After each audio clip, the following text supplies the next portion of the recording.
All right, so we're gonna go straight into the class topic. You know, I know we a little bit late on time, so I know it's 8:22. We usually start at 8:05, but you know, we was working out some technical difficulties with the camera. You know, we had an expert team, you know, fixing the issues, so they were sharp on the task. So let's go straight into the topic. So tonight's topic and title for tonight's class, you have to write this down.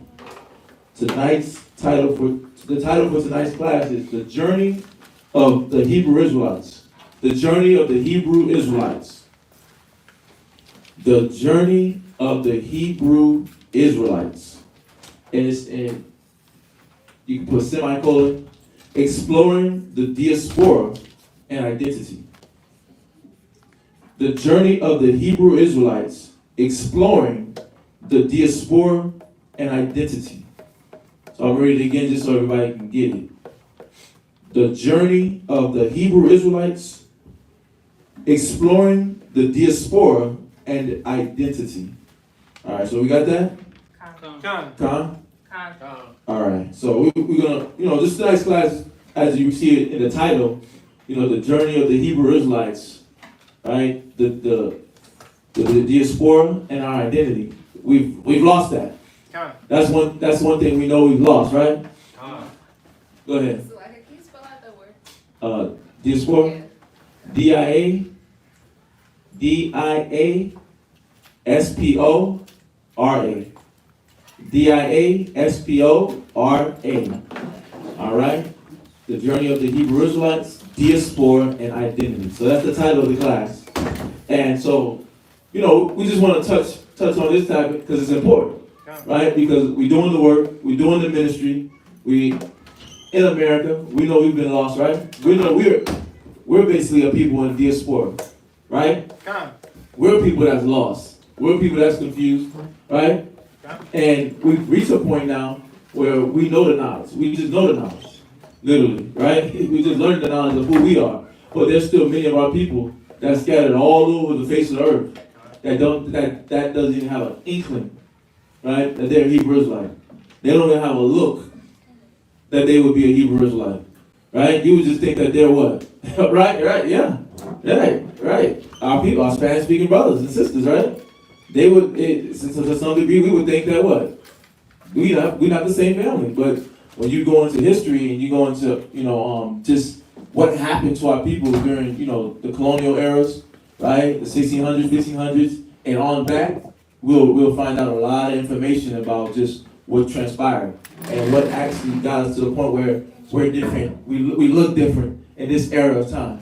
Our phenotypes, our complexion, we have different shades, everything. But it comes from a root, right? Let's go to Jeremiah 17:4. Let's go to Jeremiah chapter 17, verse 4. Fundamental verse, right? Fundamental verse. So it comes from a root. And this is what we're touching on today, you know, just the history on how we've been dispersed all over the earth. And now we've gotten to this point where we've lost the knowledge of who we are. And there's our people that's in different parts. That's not in North America. That's not in Central South America. But they're scattered all abroad. And they don't know who they are. They only have an inkling of it. Right? We're getting it because we got YouTube, right? We got access to so much technology and information nowadays that it's easier for us here in North America. Right? But the Most High made it easy for everybody. So everybody's getting that opportunity to learn the truth. But, you know, we know at so-called technology that advanced in America in places like Japan and stuff like that. But, you know, we're having that knowledge here being given to us. So let's take advantage of it. So let's get this history out. Jeremiah chapter 17, verse 4. And thou, even thyself, shall discontinue from thy heritage. Right. And did you need any help just sifting through? You know where you're at, right? Are you right with us? I'm looking for Jeremiah 4:36, but I got Isaac. Oh, Is yeah. that page 436? Is that correct? No, that's the book and the chapter, the verse. He's gonna sit. The brother's gonna sit next to you. He's gonna assist you. I appreciate it. Yeah, you could let y'all control. Now that you got the son with you. So we're gonna wait for the brother to get there. You know, but we've basically been dispersed. Is what we're going over. Where these different areas. So we're gonna highlight that tonight. Just these different areas that we've been dispersed. That's important because we're gonna be crossing paths with our people that's in these different places, And we're not gonna look at them like, oh, that's our people, because they're gonna look Asiatic, they're gonna look Arabic, they're gonna look East Indian, they're gonna look different ways from us, and they're gonna talk and they're gonna vibe different. People like, nah, I ain't no. You don't act like Judah. You don't act like Levi. You don't got an Israelite spirit. She don't got an Israelite spirit, right? Their vibe. We going off of those things, which is what just by the side of our eyes, but we need our hearing of our ears. But we got to go a little bit deeper. We got to go a little bit deeper and understand what exactly the Most High is trying to show us. So read that Jeremiah 17 verse 4. Jeremiah chapter 17 verse 4. And thou, even thyself, shall discontinue from thy heritage. You see that? He said thou. Thou is an old English word that means you. And thyself is another old English word that means your. Thou, even yourself, shall do what? Shall discontinue from thine heritage. Heritage. Heritage is your culture. Heritage is your way of life. Heritage is the laws and the commandments that you live by. Right? How you dress, how you talk, how you walk, what you eat, what you don't eat, how you make marriage, how you do marriages. All that stuff, God is saying that the real Israelites, the so-called blacks, Hispanics, and Native Americans, and our people that's spread abroad, right, that's lost in these different nations, they were going to be discontinued. That means cut off from their heritage. Let's get the definition of discontinued, and let's get the definition of heritage. Let's try to be quick. Right? Let's get that definition of discontinued, because we got a new brother in here, so we want to be able to get the information out clear for him. Right? So we got to do our part. Let's go. Which one you got? I got heritage. Let's go. Heritage. Property. Property. That is, or may be inherited. So we know that's one aspect, because the land of Israel is really ours. We think Chile, we think Puerto Rico, we think Haiti, we think of the natives think America is theirs, right? But really, we have something that was ours that we didn't even know was ours, which is the land of Israel. So that's one aspect of a heritage. Read. A special or individual possession. An allotted portion. An allotted portion. What else you got? What else you got? Just on the, go ahead. Discontinue. The heritage. Heritage. Something that is handed down from the past. Something that is handed down from the past. What's handed down? The laws, the Bible, which just give us our culture, how we dressed, how we built houses, how we dealt with land, how we cultivated, how we married, right? How we disciplined our children. Everything is in this book on how we dealt with ourselves, on how we dealt with our people. But we didn't know that because we've been discontinued. And we're going to go to that word. But what else you got on heritage? As a tradition. A national heritage of honor. Right. Let's what you got, Bree? Soon to not be Bree. Heritage is a person's unique inherited sense of family identity. A heritage is a unique sense of family identity, the values, traditions, culture, and artifacts handed down by previous generations. So it's everything in one. So everything when you tie in how we looked at science, that's your heritage. You right? However your people studied science and how they came about science, and our science is what? Science, because the science we know today, they do what? They try to disprove God. But we know science, true science, is about proving the existence of God and looking into how He created those things. Because that keeps us in the connection of constantly thinking about Him. Right? That's true science. That false science is about trying to disprove Him, which in their trying, they still just what? They still stuck on theories and not facts. Right? So that's not working out. And then we got laws, right, that we follow in the Bible. There's laws in the Bible that we follow. We're not supposed to eat pork. Right? We're not supposed to... what else we got? A woman's supposed to wear a dress, right? A man was supposed to grow his beard a certain fashion, right? A man was supposed to, he was supposed to have fringes. You might see the men, show them your fringes. Let them see your fringes, right? The natives used to wear this, right? The indigenous peoples wore this in Central South America and North America. They wore those fringes on your clothes with a border of blue. That was to keep your memory about the Father. And, these are our cultures, these are our heritage, but we've been discontinued from that.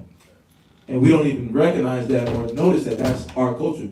We thought it was those people that's living in Israel right now. but they're purporting a culture that don't have nothing to do with them. So when we talk about heritage, it's a lie. It's a lie. It has everything to do with what makes you you and what makes you unique. Who got the discontinue? Okay. Discontinue definition. Right? To break off. To what? To break off. So there's a separation happening. So who got the verse? Who's reading the verse? Okay, you got the verse? No, go ahead. Stay on the definition. Okay. Go ahead. Also, to cause to cease. To what? To cause to cease. And that's what happened to us. So let's jump back to the verse. We were caused to cease. Let's jump back to the verse. Okay. Jeremiah chapter 17, verse 4. And thou, even thyself. So thou, us, Israelites, we call ourselves the Negroes, so-called African Americans, West Indians, Haitians, Dominicans, Guatemalans, and Panamanians, Puerto Ricans, Cubans, North American Indians, Seminole Indians, Argentinians, and Chileans, Colombians, and Uruguayans, Mexicans. We call ourselves those things now. So God is talking to us. He's talking to all those people. Right? Read. Shall discontinue. So cease. Read. From thine heritage. Right, from the heritage. And we just went into that, right? The laws, the statutes, the commandments, the cultures, everything that made you unique from the rest of the world. Read. That I gave thee. God gave us a culture and a way of life, but we left that off. Read. And I will cause thee to serve thine enemies. So now he's caused us to serve our enemies. Your enemy, your friend, ain't going to put you in slavery. Your friend ain't going to rip babies out your stomach, because that's what they was doing to indigenous people. They was cutting the babies out their stomach. Right? Your friend ain't going to castrate you. Right? Well, they make you a eunuch. Your friend ain't going to rape you in front of your whole family. That's not, friends don't do that. That's not a friend. That's an enemy. And that's what America, right? That's what the white man, that's what all these different cultures have done. They raped, robbed, and murdered Native Americans, Hispanics, so-called Hispanics, right? And Negroes, so-called Negroes. And they caused us to discontinue from our heritage, right? And we've actually played a big role in that ourselves too, by just doing what? Not following the laws of God. But what we're figuring out is that we've been discontinued, and now we're going to figure out where, as we discontinue, have we been spread around in the earth? Where have we been serving our enemies? Where do we still exist on earth right now? So let's go to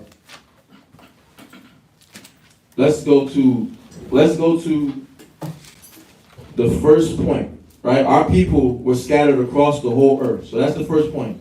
And we're going to go to Nehemiah 1 and 8. Nehemiah, the first chapter and the 8th verse. So the first point is our people were scattered across the whole earth. All right? And y'all get the direction thus far, right? Clear for everybody. All right? Con? La? Yeah. You got a good example. You got to show the brother classroom etiquette. Right? I got to make sure y'all get it or not. Yeah, classroom etiquette. I said I was going, if you was going to show him, I'd go and take the scripture. Okay, go ahead. Yeah. Nehemiah chapter 8, verse 8. So they read in the book in the law. No, I said Nehemiah 1 and 8. Excuse me, Salakia. Yeah, Nehemiah 1 and 8. Go ahead. Nehemiah chapter 1, verse 8. Right, so this point is establishing that we've been scattered across the whole earth, and that this was pre-told to us. We got a pre-warning on what would happen to us if we disobeyed God's laws, that this would happen. Read. Nehemiah chapter 1, verse 8. Remember. What? Remember. So God is sparking our brains right now. The Most High God of the Bible is sparking the brains of blacks, Hispanics, Native Americans, and Israelites that spread abroad. He's sparking their brains to make them remember. Remember what? Read. I beseech thee. The word that thou commandest thy servant Moses. And remember, everything that Moses was given from the Most High is written in those first 5 books. Right? Leviticus, Deuteronomy, Exodus, right? Genesis, right? Numbers. So it was written in all those books. And what was written in those books? Read. Saying, if ye transgress. If we what? Transgress. If we break the laws of God, what will happen to us? I will scatter you. I will what? I will scatter you. What's going to happen to us? I will scatter you. Read. Abroad among the nations. So he was going to spread us across every nation. So that means we was going to be mixed in with every other nation. That was the word that the Most High told Moses to drop on us if we transgress the law. And we know what happened, right? Because we served multiple captivities before we even got here. So we know that this actually transpired. So this is the Bible showing us in live action that is real. Because you can read even in history outside the Bible about the different enslavements that the Israelites served. Right? You can read, and we're going to go to it, so I don't want to almost jump, but we're going to go to it. We can read about those different enslavements. And what we're figuring out is not like the Most High scattered us abroad. Read. What else you did? But if ye turn unto me. Oh, let's go to James 1:1. Okay. Now, that was it on that one. Okay. Right. So he said, I will scatter you abroad among the nations. So we will be living amongst different nations. Just like we're doing right now. We call ourselves African American. Right? Haitian American. Dominican American. Puerto Rican American. Right? Chilean American. Right? We call ourselves all these different things that God, when he's looking down at you from heaven, he's like, that's not your nationality. That's not who you are. Why are you calling yourself that? That's strange. Why are you calling yourself Haitian? Why you say you speak French? My people speak French. That's not your language. Your language is Hebrew. That's how the Father's looking at us right now. But he know what he did to us because why? We wasn't appreciating what he gave us, culture. So now we lost amongst these different nations and we now trying to put the puzzle pieces together. We're stuck having to put the puzzle pieces together of what we lost because we disobeyed God's laws. And he let our enemies come on top of us and now we got to serve the enemy. So read that. James 1:1. James chapter 1 verse 1. James, a servant of God. James what? A servant of God. So now a servant of God is being given the word from God. Read. And of the Lord Jesus Christ. To the 12 tribes. To the who? The 12 tribes. So is this a conversation? This is a question. So now when James is making this statement, right? Is this a conversation that he's having with the whole entire world? Loud. Hands. Right? Is this a conversation that he's having with the whole entire world? Go ahead. So who's he talking to? Let them know who he's talking to, Tara. The 12 tribes of Israel. Come on, man. Only. Come on. Let them know. You got to start Tara these minds, man. Purifying. Right? Who else had their hand on? Oh, nobody else had their hand? Oh, my bad. I was seeing things. Right? But so it's saying to the 12 tribes. So God is not speaking to, he's not speaking to East Indians. He's not speaking to Hawaiian. He's not speaking to Africans. Right? He's speaking to our people that's lost in the midst of those nations, but he's trying to reach his people that's lost in the midst of the rest of the world. Because we're lost in East India, we're lost in Japan, we're lost in China, we're lost in Norway, we're lost in Belgium, we're lost in what else? France. We're lost in these different countries, and the Most High is trying to pull us out. So he's speaking to the 12 tribes of Israel. So read that. Read from the top. Read from to the 12 tribes. To the 12 tribes which are scattered abroad. Right? Greetings. So this is a call out. So he's calling us out from these different nations that we've been spread amongst. Now he's trying to free us. He's trying to let us know that we're lost in these different countries and that now it's time to come out. So when he's sending out these letters, Paul had the brothers on missions, and the Most High had Paul on a mission. They was out there trying to pull out these different brothers and sisters that was lost, that didn't know who they were, that were being raised and calling themselves under a different name because we were scattered abroad. So go to Deuteronomy 28 verse 64. Right? Just another. So when we're reading Deuteronomy chapter 28, what we're reading is a warning that we got. We're reading a warning that we got on what would happen to us if we broke the commandments. And we know we did that. Right? And just briefly, real quick, let's jump to Deuteronomy chapter 28 verse 1, and then Deuteronomy 15 verse 28 and 15. So we're going to go to Deuteronomy chapter 28 verse 1. We're going to read that first before we go to Deuteronomy 64. Well, Deuteronomy chapter 28, verse 1. And it shall come to pass. So this is an ultimatum. God gave us an ultimatum. So we're reading that ultimatum on what would happen to us if we broke his commandments. So read.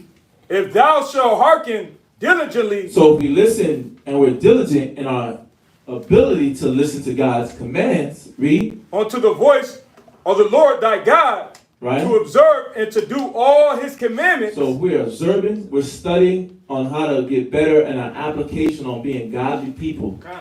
And we do those commandments, read. Which I command thee this day, That the Lord thy God will set thee on high above all nations. So he said that he would set his people on high above all nations. But why are we not on high right now? Why are we in the ghettos and the slums? Right? Why are we in the barrios? Right? Why are we in the slums? Why are we searching for scraps? Right? We building, like, think about it, our so-called Latino brothers and sisters, right? They building all the buildings, they take care of all the landscapes, right? But these ain't even houses that they live in. They going back to little houses that they barely getting by to pay. You barely getting by to pay the rent on that house. And you doing this immaculate, beautiful work on these millionaire houses. Yeah. You making the grass look on 10. Because that millionaire, I know dang well that millionaire wouldn't put that work in himself. He wouldn't put that effort and care into his house like that. Because you'll see, and you'll be in the neighborhood, right? You'll be in the barrio, you'll be in the ghettos, and you'll see somebody that's like dealing with landscape. They grass on 10. Yep. Grass on 10. They taking care of it. They look nice, look well trimmed. They did the work. But we see our people what? We not living like what that scripture's saying. Above all nations. We live in slum. We like slumlords, right? We living like slumlords, and we getting the scraps. We getting the scraps of the world because even when we come up, right? We always gotta stay on 10. Because I was having a conversation with a brother the other day. He was like, "Man, it be your own people." He was talking about corporate America. He's like, "Hey, man, it be your own people. They be against you. They be trying to tear you down." Right? They be trying to rip you apart. He was like, the white man already trying to do what he doing. He ready to snitch on you. He was like, I had a car accident, and because the company is on you. He said his company's on his neck. He represents his company. He works for the University of North Carolina. And he's like, they were on his neck. They're on everybody's neck to make sure that if you had a car, let's say you get a car accident, don't let it be with a DUI or you fired. He talking to his friend. He thinking it's his friend, right? He told him, man, I just get in a car accident, man. I gotta go to the doctor, get checked out, make sure I'm fine and everything. The dude went straight to the boss man and told the boss man on him, right? And he wasn't even drinking and driving, he just got hurt. But the dude was trying to get cool points. The dude was trying to get cool points so that he can get fired or demoted and he can come up. But that's what's happening even with our people in corporate America. Right. We're against each other. Right? We're against each other, and that's because we're lost, we're confused, we're destroyed, and we're not keeping God's laws. And that's why every other nation is above us right now. And we're not getting this blessing. Because this is a blessing it's talking about if we listen to God. We're not getting this blessing. What was the blessing again? Read that one more time.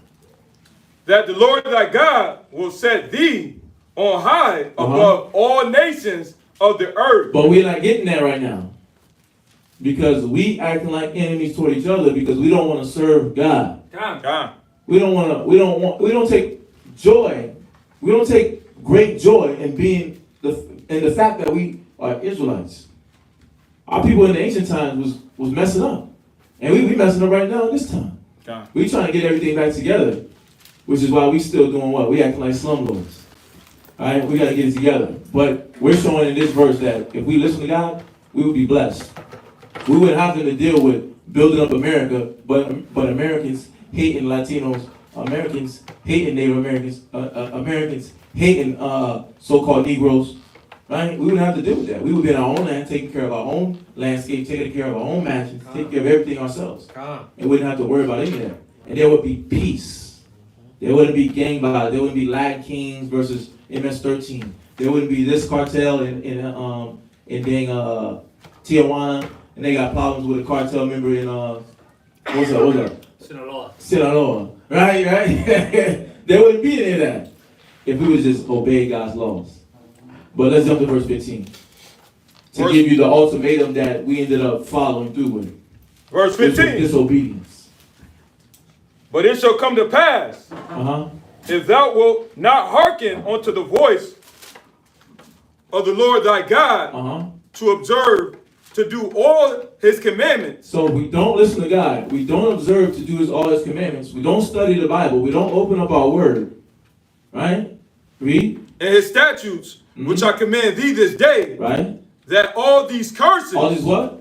That all these curses. Are curses a good thing? Lie. Curses are not a good thing. And when just for your brother Michael, when you hear them say like con is a Hebrew word for agreement, like yes.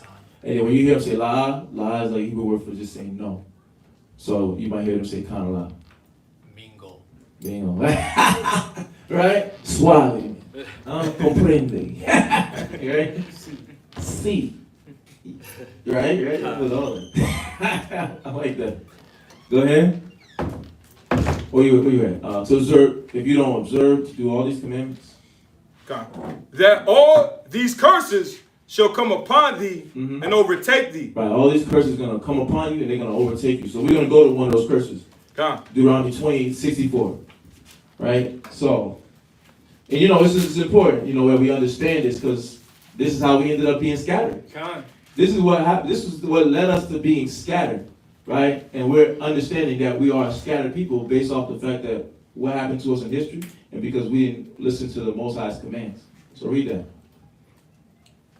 Verse 64. All right, Deuteronomy 28 chapter and the 64th verse. Go ahead. And the Lord shall scatter thee. The what? And the Lord shall scatter thee among all people. Among who? Among all people. So that means under every nation. So we've been spread around every nation on the earth. We live with every people on the earth. Right? And it's important that we understand this information, man. Because we're teaching the word, but we gotta be able we gotta spread it abroad. It's gonna take labor. It's gonna take labor, it's gonna take sacrifice, it's gonna take studying, because we ain't gonna just find out this information of where we're at and who we are if you ain't putting in the work. We're not going to find out this information. We need people that's trying to do what? The harvest is plenteous, but the laborers are few. So we need some more laborers.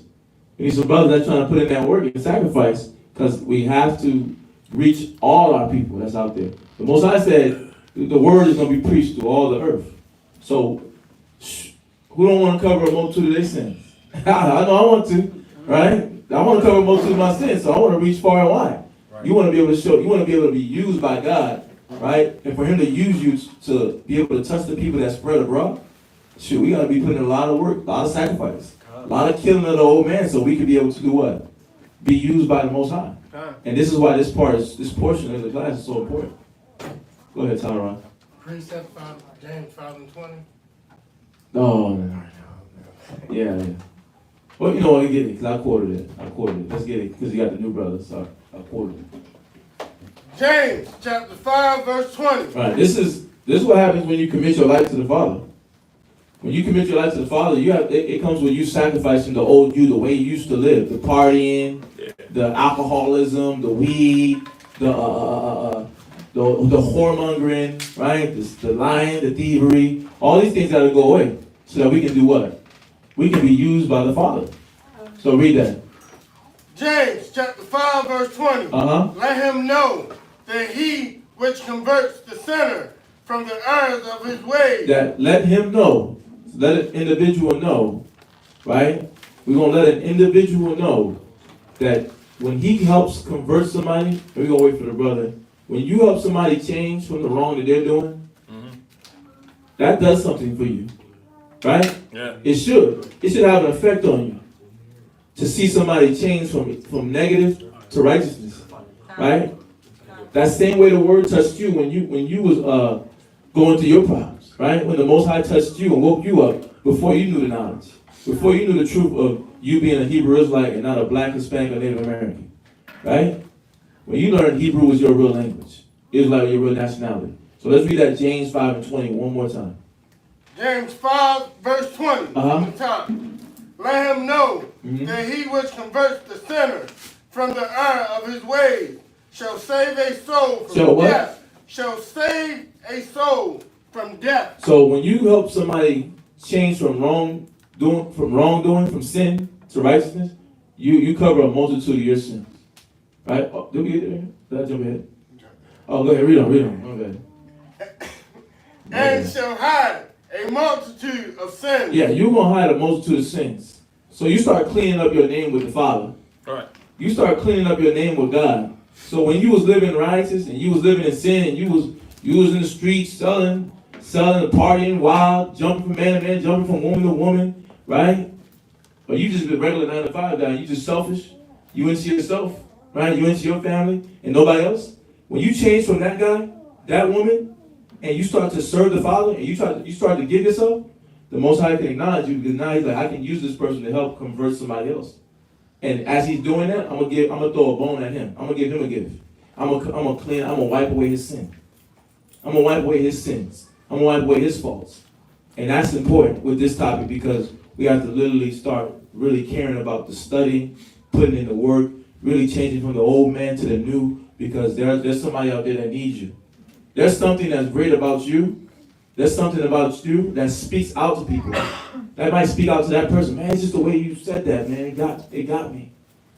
Man, it's just the way that you talk, man. It's just like, it's captivating. Yep. Man, the way you tell a story, it's just captivating. Man, the way you share the word, is just, the way you broke that down and you went to the definition, and it's captivating. Man, the way you read when you stand up, it's alluring. But somebody needs that, but they need you to put the work in to study, to learn this sort of information and learn the techniques on how to be a man of God and put away that old man. Right. So let's jump back to that scripture so we can get into it.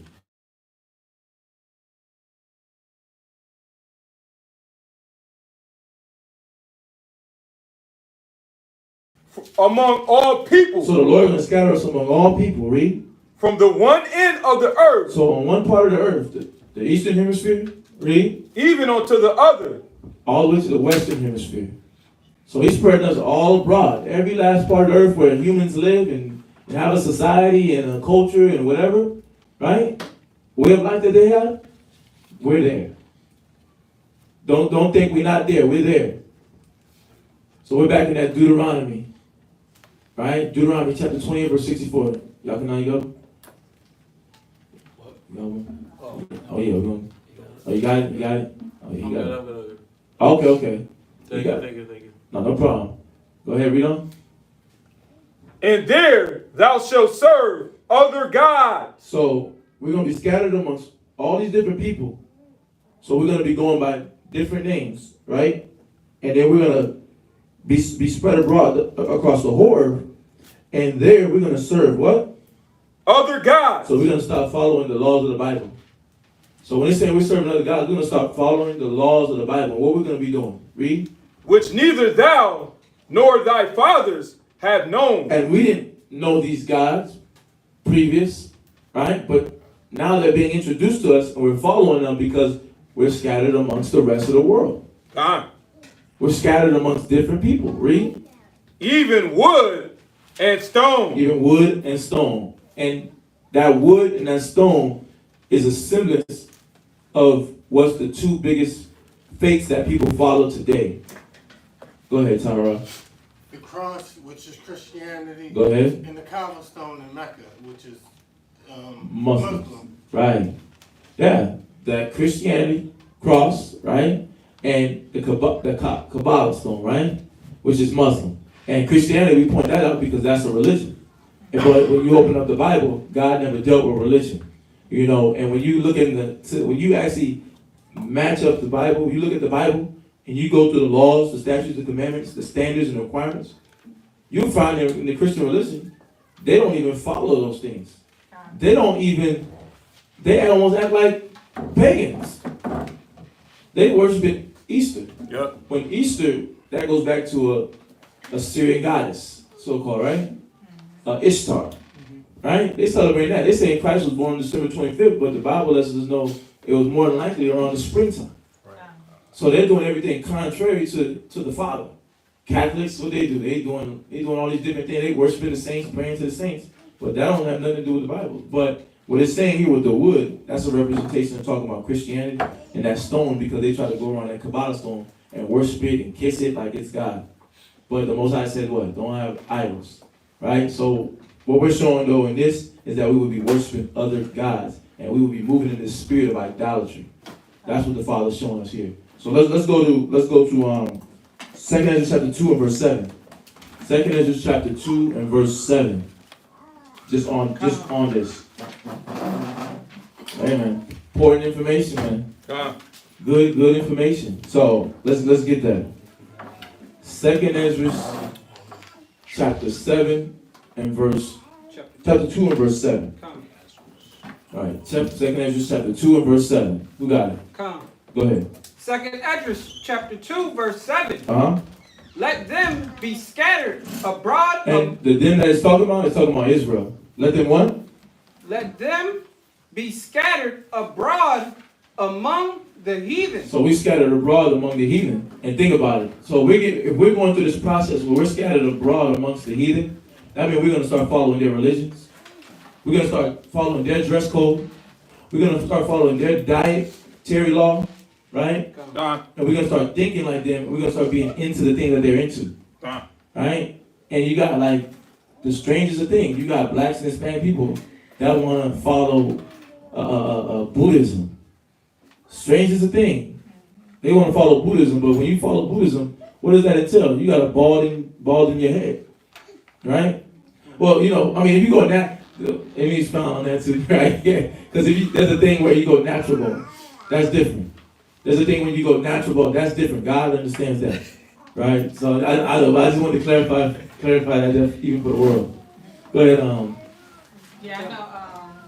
With Buddhism, when I was in the mall, there was this guy I met, and he went into this whole Buddhism thing, but he was like playing this music on his phone, but it was like meditation music. Right. And so it's a lot of like meditation and humming and all that, like that's their peace, but they're not like meditating to anything. They just think if I breathe hard enough, or if I breathe 10 times, right. That's my peace.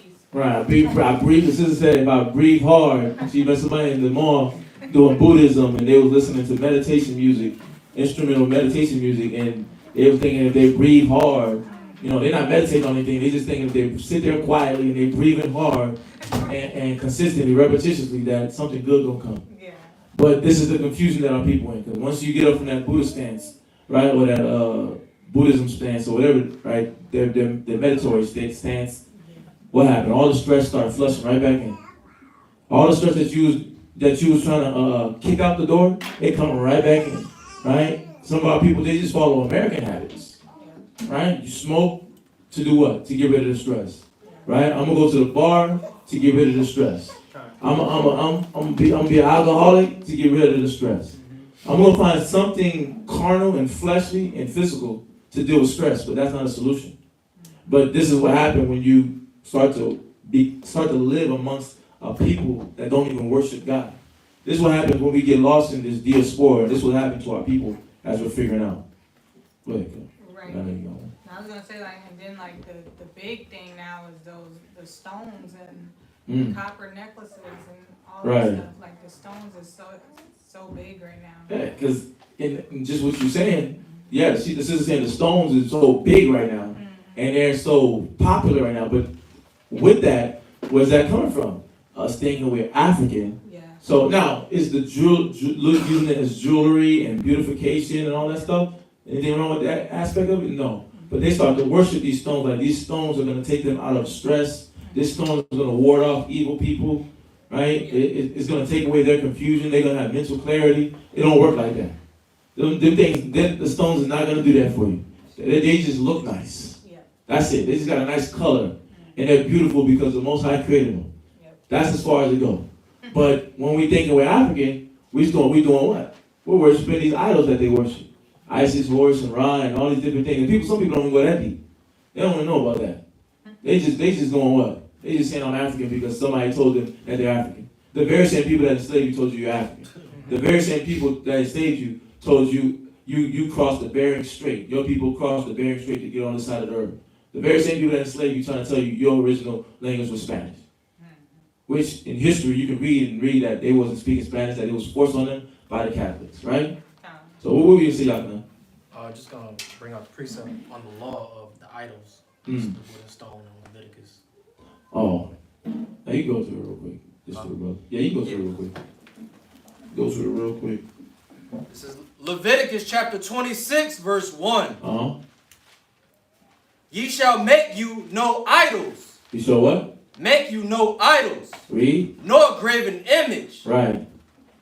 Neither rear you up a standing image. Right. Neither shall ye set up any image of stone in your land to bow down unto it. And that's the key point. So it's not saying anything wrong with artistry and you having like a, you know, like you see this is the artistry, you see the artistry on the wall, and I know you can see it on the podium.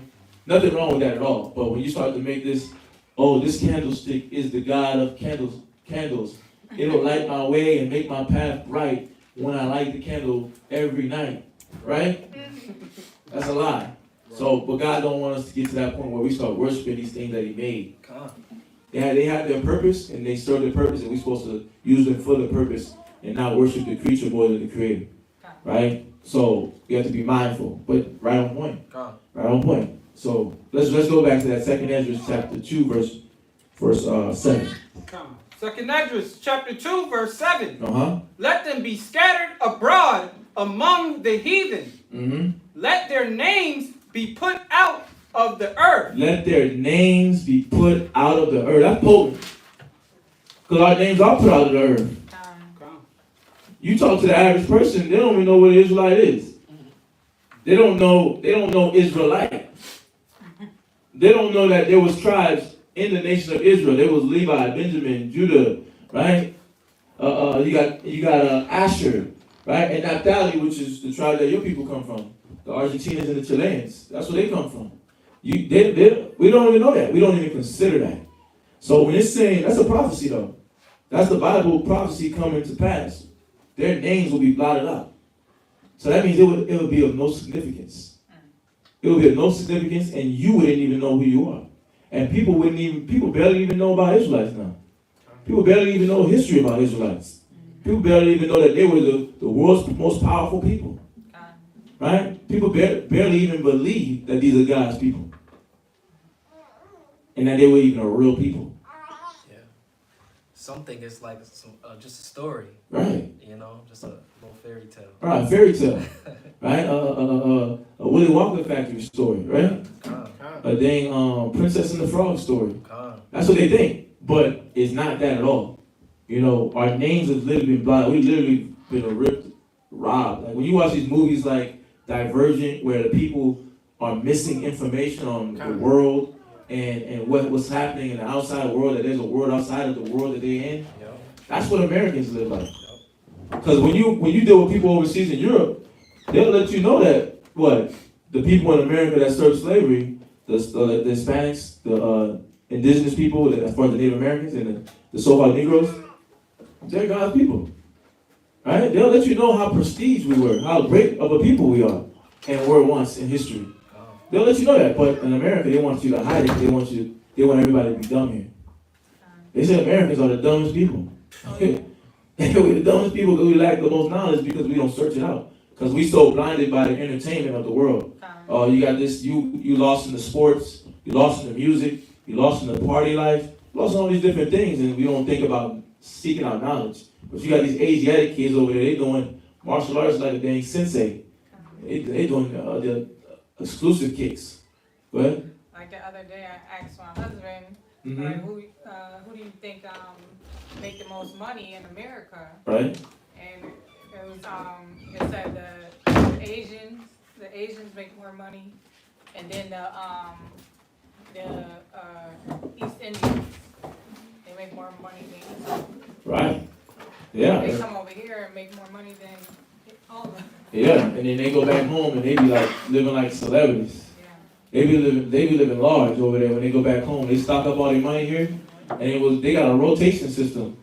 One part of the family come out here, they work hard for 6 months or 7 months, and then the family member that took a break for 7 months to go back and be with the family and just relax and enjoy the fruits of his labor. He come back, and then that brother goes home and relaxes. They got a little system. They make their money, they go and did it, but we struggling. We struggling while we don't even know who we are. So we got a double whammy. We don't know who we are, Then we get slapped in the face, and then when you walk in the store, they look at you like you're a thief. They don't care if you're light skinned either. They don't care if if they hear that accent. Ricardo, they hear that, right? Or Hernandez, they hear that? They looking at you in that store when you walk around. Because they see a cartel member. They see a MS-13. They see a Sereno, right? They see a Latin king. And they looking at you and they like, have any inkling of tattoos. They look at you crazy. They look at you crazy.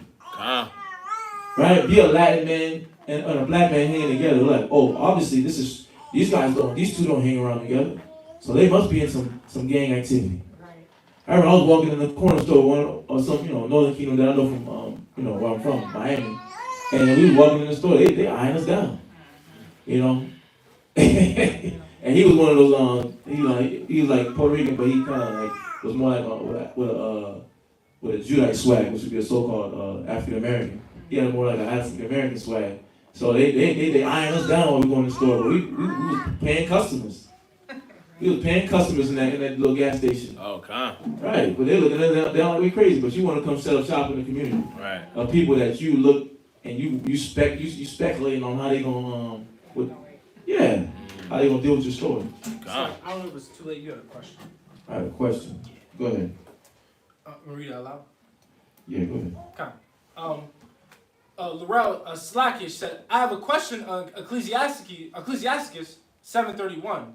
What is the trespass offering, the gift of the shoulders, the sacrifice of sanctification, and the first fruits of the holy thing?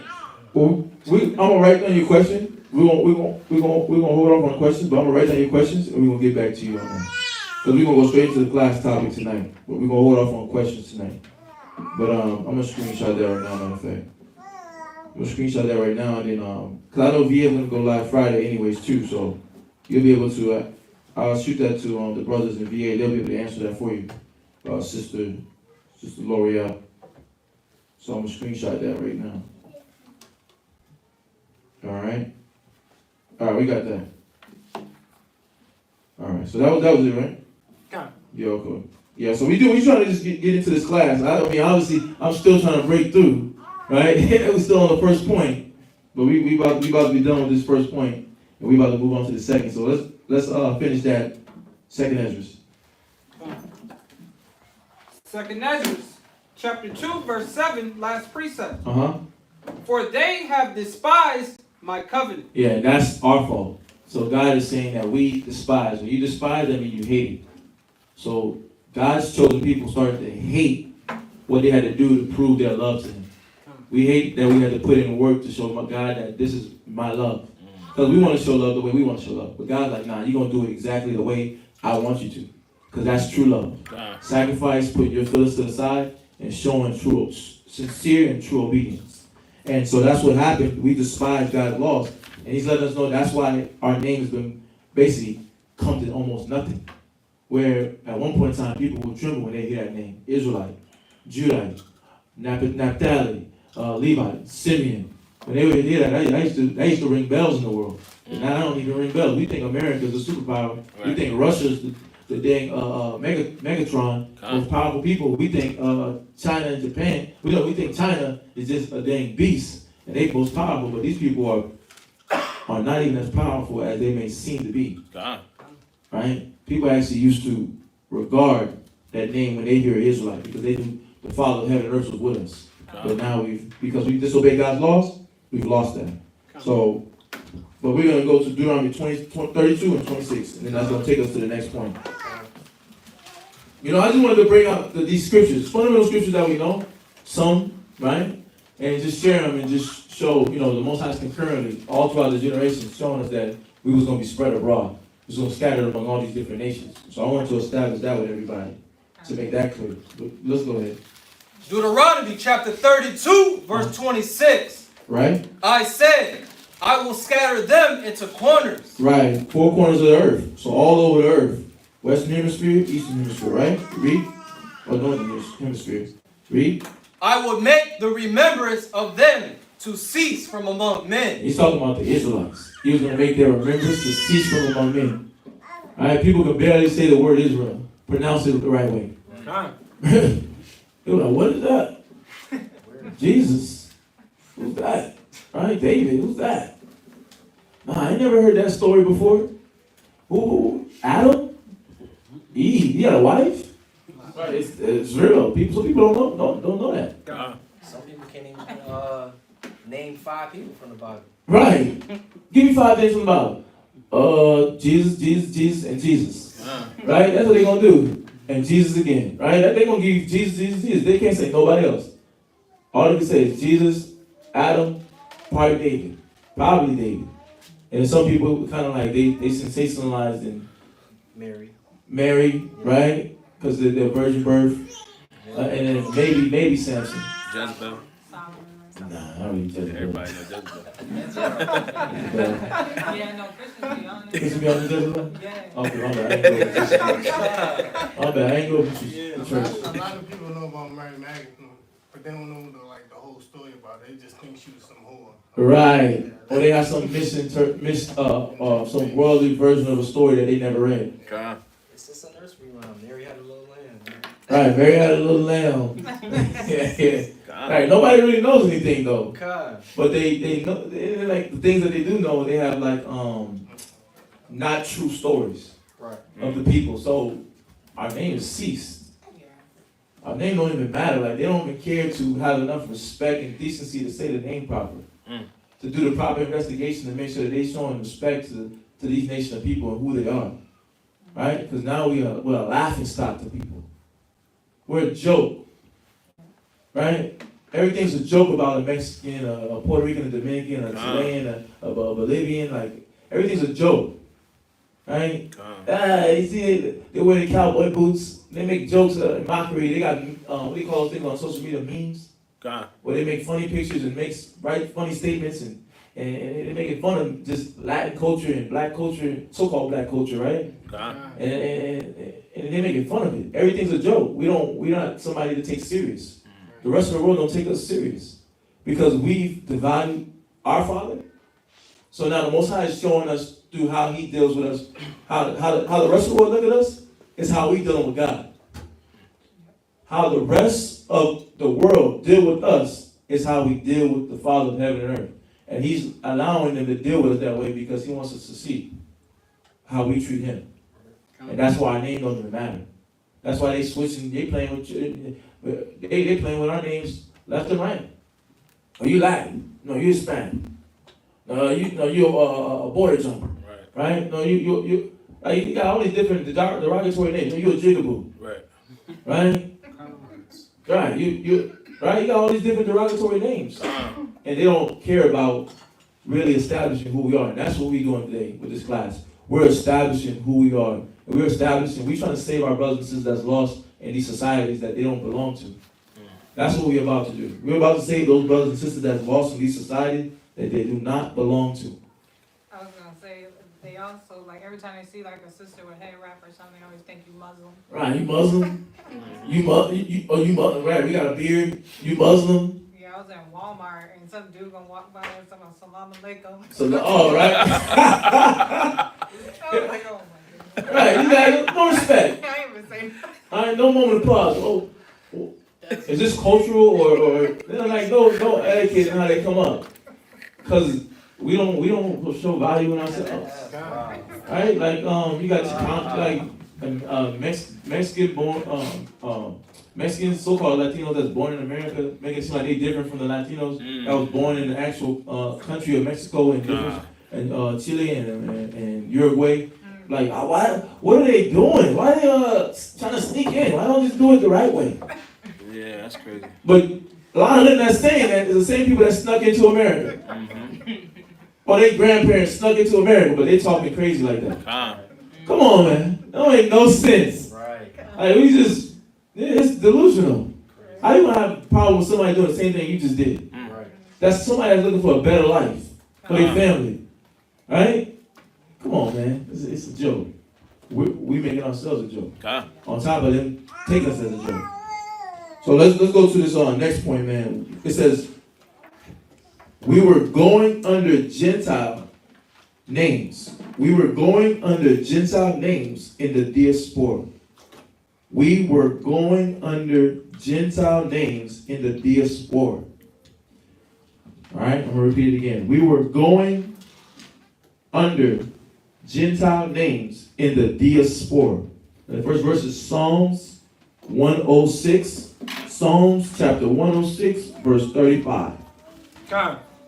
Psalms chapter 106, verse 35. And the second point is titled, We Were Going Under Gentile Names in the Diaspora. How do you spell that word? Diaspora? Yes. Okay. D-I-A-S-P-O-R-A.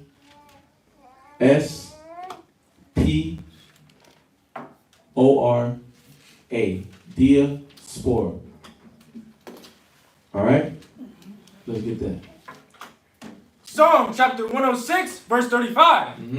But were mingled Right? among the heathen. So we were mingled, mixed. Mingled means to be mixed in.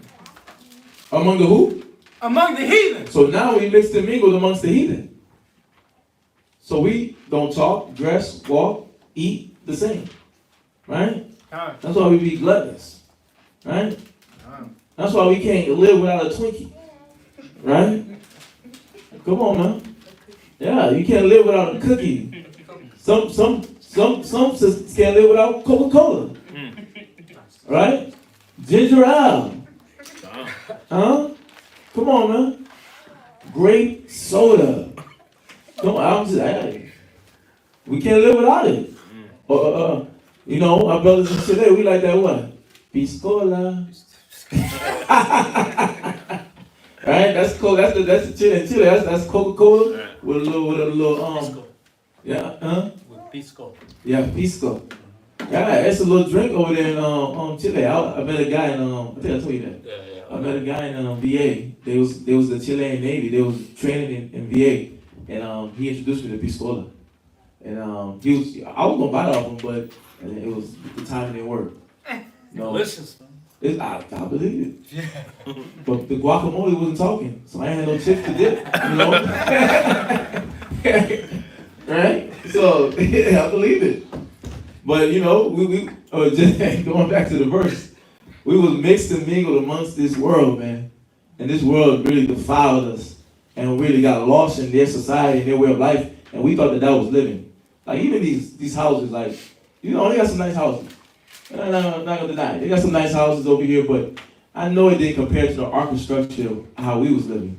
Right? Like, I know it didn't. We got, Solomon said it was no silver found in his kingdom. I know it didn't compare to that. Right? It couldn't have. So you gotta think about that. We don't even really know how our architecture was looking. We barely seeing, we seeing bottom barrel houses. They barely using good quality material. These houses be deteriorated in the next 15, 20, 30 years. Right? Where you got castles that's still standing. Castles that our people built. Right? You got pyramids in Mexico and Bolivia and all these different places that's still standing thousands of years later. Right? Still standing. So our architectural skills are on a whole nother level. Our intellect, our masonry, our masonry in the sense of building, right? Not that masonry, not the Freemasonry, but the masonry as far as the art, somebody that deals in the field of construction, right? Laid out pavements and things of that nature. Different, right? Ruby, we do all types of things, man. It was on a different level, but we've been mixed and mingled with them, so we started to like bottom barrel things, right? Polyester, satin. We think we living it up, man. We think we living it up. We ain't living it up. He buying the Prada, the Gucci. He think he living it up. At one point in time, you had cotton level quality material, linen, wool, all this. You had this high class material, this high quality material, and your wife was making it, and it didn't say Gucci about Gucci, right? Or Tom Ford, which is, you know, he go contrary to the law of God, right? Marrying a man, right? We like, your own name was on your clothes at one point in time. You had family crests. You had your own style, but now we mixed and mingled among the heathen. And what we do? What the verse say we do? Come and learn their words. And now we learn their words. Not only did we learn their works, but we adopted their names because we so far off from our roots that now you have children in there, and we lose the knowledge of who we are, right? Through slavery, right? Through just being there for years, and we forget our true culture. There's people that don't even know that they're Israelites. There's people that just know that they were descendants of slaves. Some barely. Some probably don't even know that. Some probably don't even know that. They just think they're East Indian. And now they living like an East Indian. And you even got the guy that's living in Africa. I remember because I said this a couple years ago. He said, you got the pygmies. Yes, the pygmies, the cannibals. Our people lost amongst them too. Right? Yeah, I know y'all seen that video recently that was searching around Facebook and TikTok with the African tribe eating the monkey that they cooked and burnt. They were eating a little baby monkey and they cooked and burnt it. Like that's unlawful. Right. But our people lost in that. I mean, we know it by Louisiana. We got our people eating gators. Right? Skunk. Right? Wombats and squids and all types of stuff.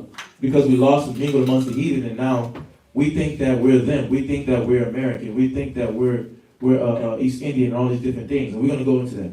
But let's read on. Oh no, let's go to Hosea 8:8. Let's go to Hosea 8:8. But are y'all getting the class? What's the direction y'all capturing? What y'all capturing as we going into? Who got it? I see 1,000 hands raised. The sisters got to give the brothers a chance. Put their hands down. Who ready? Who's ready to answer? Tara, your hand been hot all class. You've been the number 2 in the spot, man. Bree, what you got? What you got? Soon to not Bree. What you got from class? Basically that because of what you getting? Because of us not wanting to serve and follow the Most High's commandments, that our punishment was we were going to be scattered, and that we weren't going to remember like who we were. We were gonna forget our heritage, our laws, our customs, how we lived, and that basically we're gonna be like a laughing stock to the world. That we are. We living in that time. We living in that time. So who got that Hosea in there? That's right on point. Because that's exactly the essence of the class. And it's about just realizing that we trauma patients. We're walking trauma patients. And because some of us live in like these exclusive houses, we don't realize that we still in trauma. Like when you look at Ryan Garcia right now, he look like he's losing it. He's a trauma patient, right? Then when you look at what's that baseball player that bleached himself? Sammy Sosa. He's a trauma patient, right? We are all trauma patients. Just by you not knowing who you are, you're in trauma. You're in prison. You're in a mental captivity. You're a mental slave to this society. You're not free until you really understand who you are and where you come from. So if you think you're free, you're not free. Don't think because you got the pension, 401k, you damn boss love you at your job, Social Security, you retired or whatever. You work for yourself, whatever it may be, or shoot. Some people ain't doing that, right? Some people, the 9 to 5, but they got welfare. You got food stamps, you got all these things. We're going to take advantage of what the world got to offer. Ain't going to deny that, right? The Bible says use the world, don't abuse the world, right? So, but we don't want to stay dependent on these things. We got to start fighting for our own, start fighting for our freedom. And it starts with freeing our minds. So read on. Hosea, chapter 8, verse 8. Right? Israel is swallowed up. Who? Israel is swallowed up. So-called blacks, Hispanics, Native Americans is swallowed up. When you swallow, you lost in something. You lost in something. It's like that lady in the plane that tried to fly over the Bermuda Triangle. She got lost. That lady that tried to fly in that plane, what's her name again? Oh, Amelia Earhart. Amelia Earhart. She got swallowed up by whatever's going on over there in the Bermuda Triangle. Never to be found. All the ships that tried to go down that way, swallowed up. They lost. So God is signifying, he's making a statement about being swallowed up, saying we're lost. Read. Now shall they be among the Gentiles. They shall be what? Among the Gentiles. Let's do that definition of Gentiles real quick. Because Gentiles is basically just a nation that's not an Israelite. A nation that's not an Israelite. A nation that's not of God's chosen people. Right? Come on. Yes. The verse? Oh, the definition. Oh, you got one? Oh, come on now. She got it in her notes. She ain't go on Google. She in tune. Go ahead. Nothing on Google. I do Google too. Just saying. She on point. A non-Israelite, someone strange. A who? Non-Israelite. So the definition of an Israelite, she written down from notes from last past class. Right. Studio system. It says a non-Israelite and who else? Stranger. A stranger. So somebody that's not an Israelite by birth. It's basically a Gentile. So read on the verse. Come. Now shall they be among the Gentiles. Now they're going to be amongst the strangers. A non-Israelite by birth. Right? Read. As a vessel. A who? As a vessel. As a vessel. Read. Wherein is no pleasure. So they're not valuable. Do you care about copper? Copper's beneficial now. But do people really care about that penny? Nah. People drop, you be in the store, that penny fall out of your pocket, you look at it like, right. I got what I need to pay. I don't even want the penny anyways. Right, keep penny. Right? You ain't caring about that thing. You know, you look at that 5 cents. You ain't really caring about that 5 cents either. You might a little bit more than the penny, but it's still not you still not thinking about it like a dollar bill, like the 4 quarters that get you 4 chips when you was younger. Go ahead. No, I was gonna say the copper. You can actually get some good money at a junkyard for it. Yeah, people don't realize that. It's though. kind of worth more than like steel or other metals and whatnot. Yeah, you can use copper for a lot of things, but people don't really care about copper. You know, this time in Earth, I think you know what I'm thinking of this. This is not facts. This is talking because of the penny. Yeah. Because people like 1 cent. 1 cent can't do me nothing. Right. So they look at a copper like it's like nothing. Right. And then at the same time, we look at gold. Gold is the only thing that's super valuable and cool. But we forget about rubies and things of that nature. Emeralds and silver and all these different things. You know, and gold is that, boy. Yeah. You know, but you know, there's other things that's just as smooth and precious. Yep. You know what I mean? So that copper been devalued. Right? So, but the Most High liken us to a vessel where no pleasure is because we living like heathens. We're living just like the heathens. And we're serving and worshiping their gods. So we're doing the foul things. Verse Ezekiel 11:6. 16. 11 season? Yeah. Let's get through this though. Yeah, I'm telling you. Go ahead. Verse 9. Read from top again. Hosea chapter 8, verse 8. Israel is swallowed up. All right, we lost. We're lost in the American way. Read.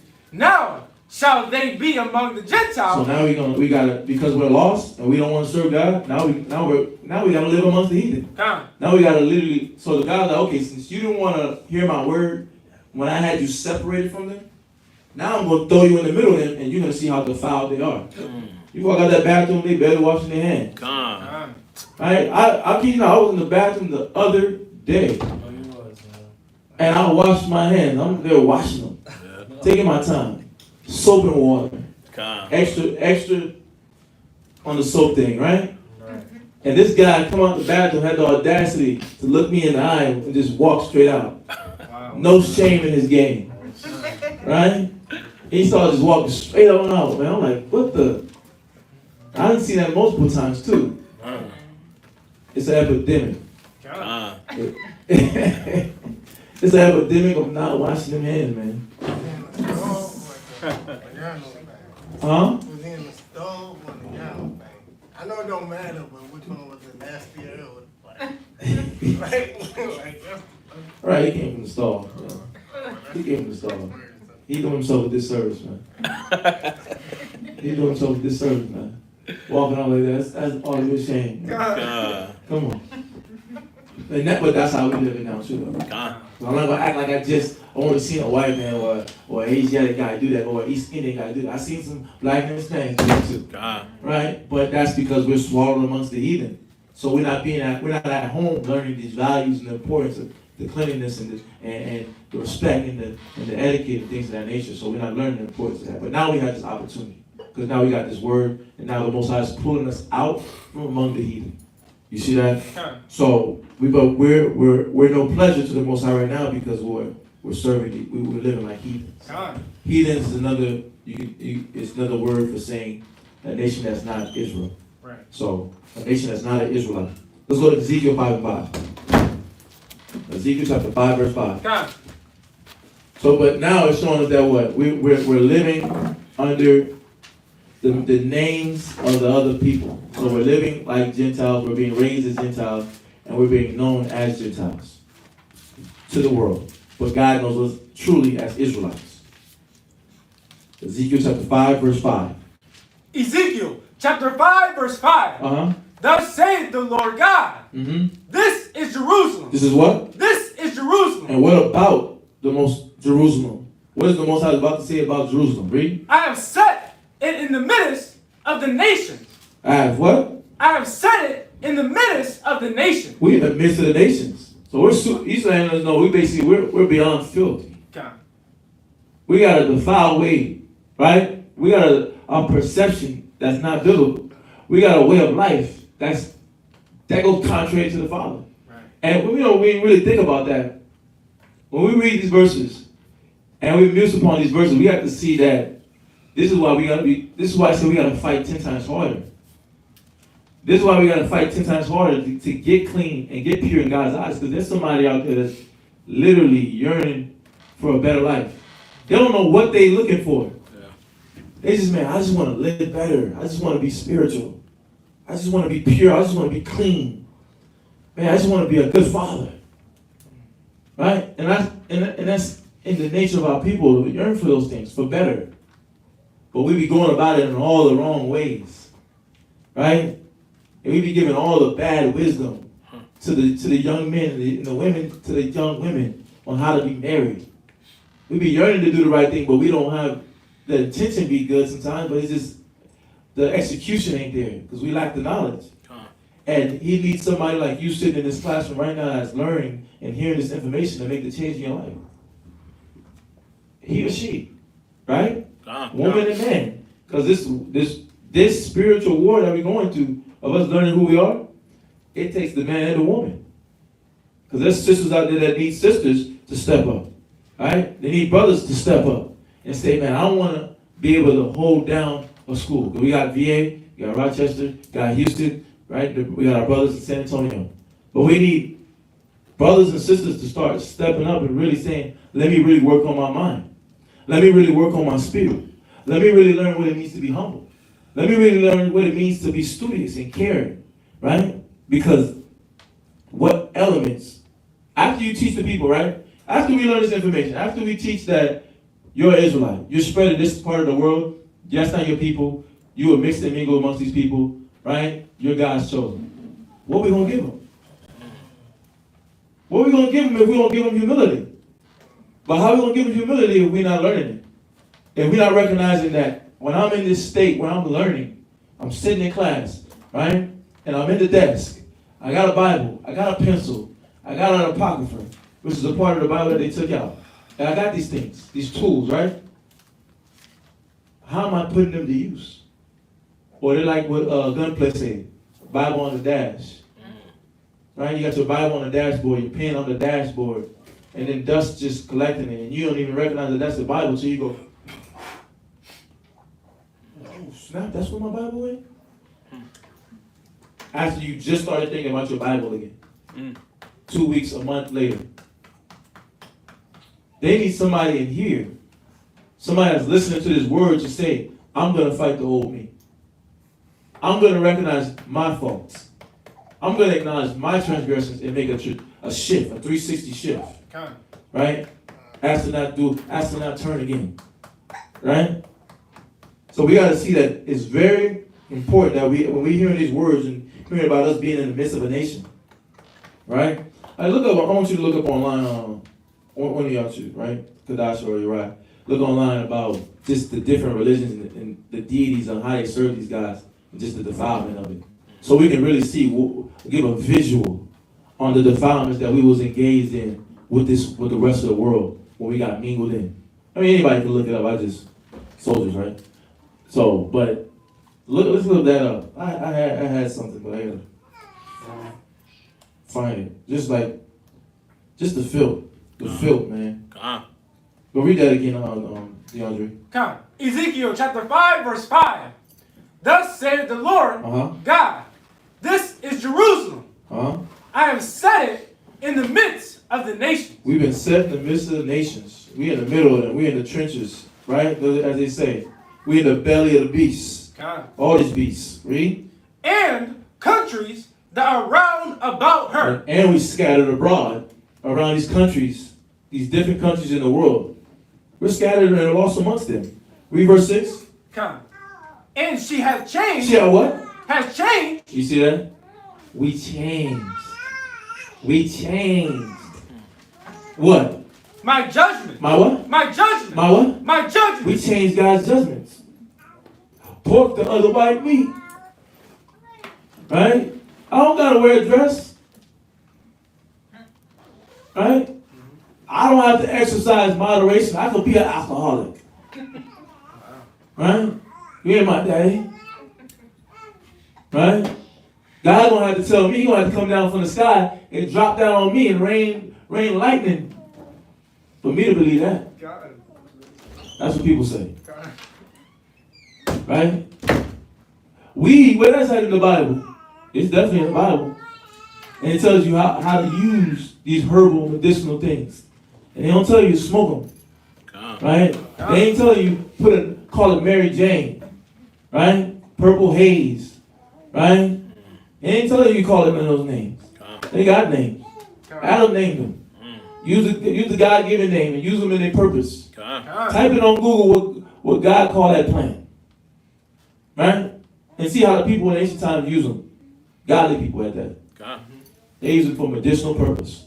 The only time you see them doing something with it was when they went off. Right? You see anything around? Lies, sir. Look it up. Yeah, we gotta see that, man. We was doing a lot of filthy stuff when we living amongst these different nations. Right? You got it in different African tribes, women get cut off the women's clitoris. Right? You got in the Muslim faith in Yemen and all these different places like that, where they sleep with 9-year-old girls, right? 10-year-old girls, yeah. That's what they doing. Creepish things, right? They sleep with little kids, right? And the Freemasonry, all these different strange rituals that people gotta go to do certain things to become wise. Why you gotta do something strange, right? Why I gotta brand myself to be in a brotherhood where I gotta burn my skin? Like, the hurt in that alone should tell you what? That ain't right. Come on. He said, make no markers upon your flesh for the dead. Make no markings. So we're not supposed to be worshiping these different nations. Read on. She had changed. And she had changed my judgments into wickedness. Right. More. So the things that God deemed good, we looked at it as evil. So we started to look at what the nations deemed as righteous, which was actually evil. But we started to look at their laws, their customs, as if it was righteous. And we started to look at God's laws as if it was negative. And then we used them. We used them in sin. Right? You start to rest judgment. You start to do things based off of gifts. You start to change. You start to be like Edomites and things of that nature. Right? The so-called white man. You start to be like them. You start to be like all these different nations and cultures. And that's showing that we value God's laws. And that's why we mix amongst these people. And we call ourselves by different names. So not only are we changing God's judgments, but we're going by different names. Read. Into wickedness more than the nations, and my statutes more than the countries. Right, more than the countries. So we changed the laws and statutes more. So we went further in our evil. Did the people that don't even love and care and have a mind to serve God. Read. That are round about her. Uh-huh. For they have refused my judgments Right. and my statutes. That's what we did. We refused God's judgments and his statutes. Read. They have not walked in them. And we stopped walking in God's commandments. So we wanted to be Greek. We wanted to be called Greek. We was proud to be an American. Right? We was proud to be a Egyptian.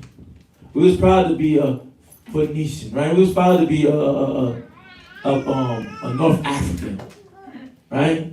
I'm proud to be these things, but these things are nations. These things are valueless names. These names don't have no importance with God. They have importance for earthly people, but people that's in sin. They don't have no importance to God. Read.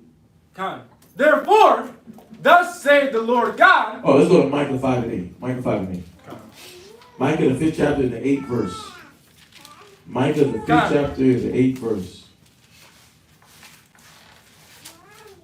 Micah the 5th chapter, in the 8th verse. All right. So if anything, you should write it down. Go ahead.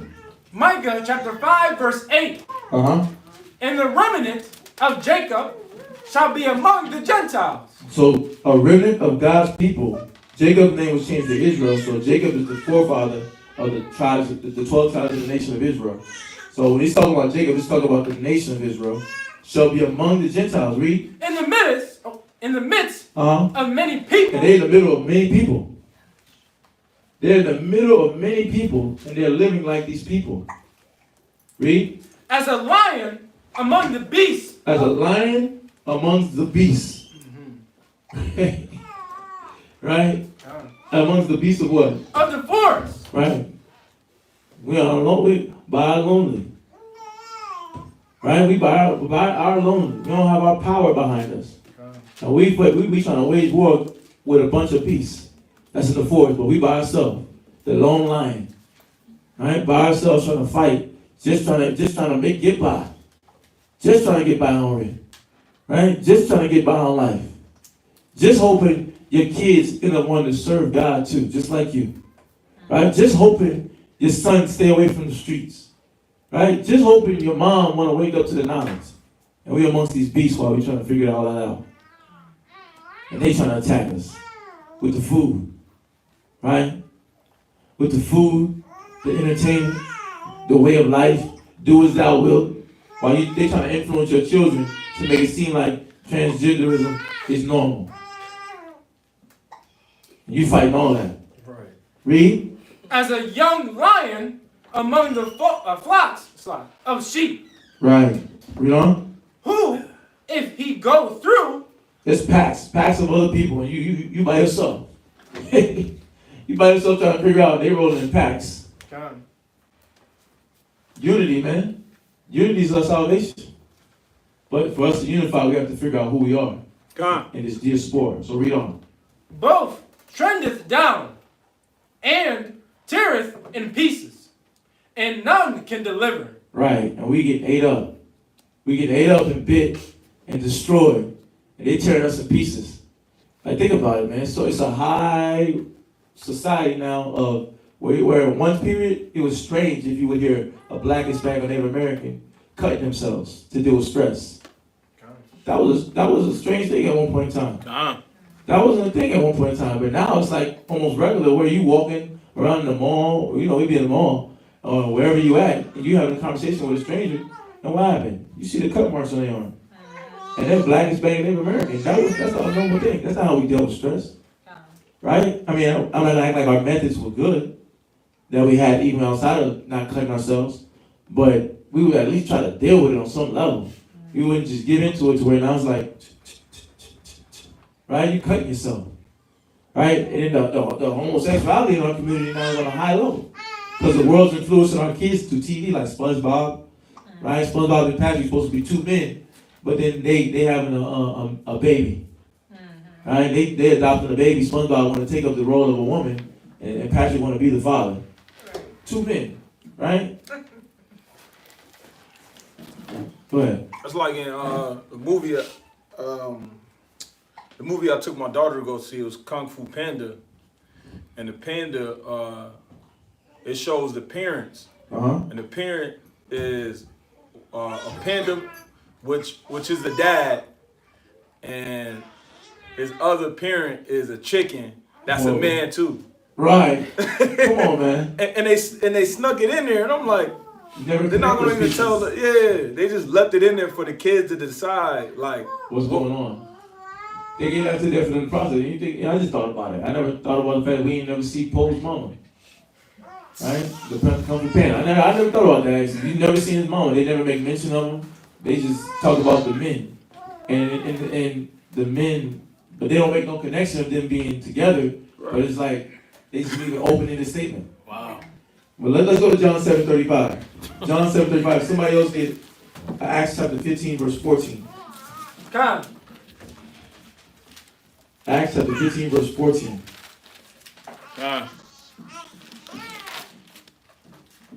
Acts chapter 15, verse 14. And somebody get John 7:35. So y'all want to write those down. We're going to say those again, though. But we're going to go to John 7:35 first. Right? John 7, verse 35. Let's read that. John chapter 7, verse 35. Uh-huh. Then said the Jews among themselves. The what? The Jews among themselves. Mm-hmm. Whither will he go? Whither will he go? Then said the Jews amongst themselves. So these are people that know they're Israel, saying, whither will he go? Read. That's like that we should not find him. Right? Will he go unto the dispersed among the Gentiles? Right, and they're making reference, of course, just talking about, what we at? John 7:35. You shall seek me. Oh, because Christ told them, you shall seek me and not find me. So they're saying, where are you going to go? Where Christ going to go that we not find him? Right. But then in this very same verse, they make a statement about our people that's already been spread abroad even at that time when they was under Roman captivity. Read. Will he go? Will he go that we should not find him? Mm-hmm. Will he go unto the dispersed among the Gentiles? Will he go unto the dispersed among the Gentiles and do what? And teach the Gentiles. And that's what we're trying to get.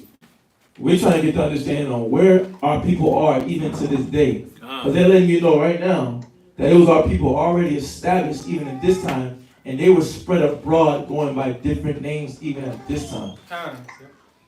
Right? And even before this time, there's more history even before this time of us being spread abroad. So we've been so mixed and mingled amongst different nations.